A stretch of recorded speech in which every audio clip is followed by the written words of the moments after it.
নমস্কার বন্ধুরা, আমি শিল্পা। আমার রান্নাঘরে আপনাদের সবাইকে স্বাগত। আজ আমি নিয়ে এসেছি একটি নাস্তার রেসিপি। এই নাস্তার রেসিপিটি খেতে লাগে দুর্দান্ত টেস্টি ও বানাতে খুবই সহজ। ঘরে থাকা কিছু উপকরণ দিয়ে খুবই সহজে বানিয়ে নিতে পারেন এই নাস্তার রেসিপি। এখানে আমি এক্সট্রা কিছু থেকে যাওয়া ব্রেড নিয়ে নিয়েছি। ব্রেডগুলোকে জলে ভিজিয়ে নরম করে তুলে নেব। ভালো করে চেপে চেপে ব্রেডের থেকে জলটাকে ঝরিয়ে নেব, যাতে ব্রেডের গায়ে কোনো জল থেকে না যায়। ব্রেডের থেকে জল ঝরিয়ে আলাদা একটি বাটিতে রেখে দিচ্ছি। এখন আমি এখানে নিয়ে নিচ্ছি একটা কাঁচা আলু। আলুটিকে একটি গ্রেটারের মাধ্যমে গ্রেট করে নেব।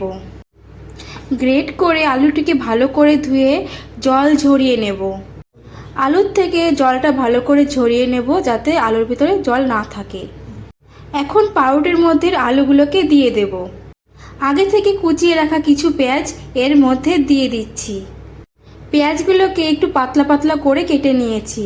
এর মধ্যে দিয়ে দেব কুচিয়ে রাখা ধনেপাতা। এর মধ্যে দিয়ে দেব ছোট্ট এক টুকরো আদা কুচি। আদাটা ভালো করে কুচিয়ে নিয়েছি। এখন আমি এর মধ্যে দিয়ে দেব হাফ কাপ মতো বেসন।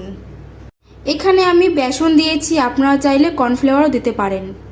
দিয়ে দিচ্ছি সামান্য একটু লবণ ও দিয়ে দিচ্ছি সামান্য একটু হলুদ, দিয়ে দিচ্ছি সামান্য একটু লঙ্কার গুঁড়ি, দিয়ে দিচ্ছি গোটা জিরে।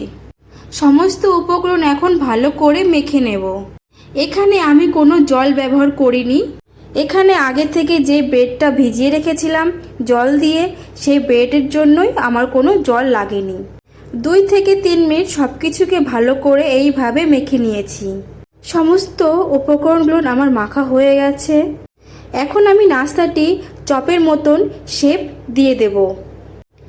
এইভাবে গোল গোল করে একটু চেপে দিয়ে নাস্তাটির শেপ দিয়ে দেব, যাতে ভিতরে ভালো করে ভাজা হয় ও খেতে মুচমুচে লাগে।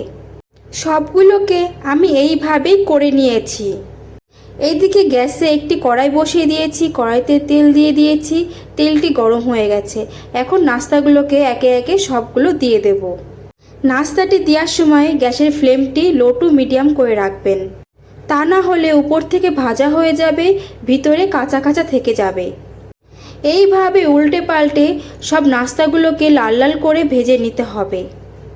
বন্ধুরা, আমার এই নাস্তার রেসিপিটি যদি আপনাদের ভালো লেগে থাকে তাহলে ভিডিওটিকে অবশ্যই একটি লাইক করে দেবেন, কমেন্ট করে দেবেন আর চ্যানেলটিকে সাবস্ক্রাইব করে পাশে থাকবেন। নাস্তাগুলো ভাজা হয়ে গেছে। এখন আমি একটি প্লেটে তুলে নিয়েছি।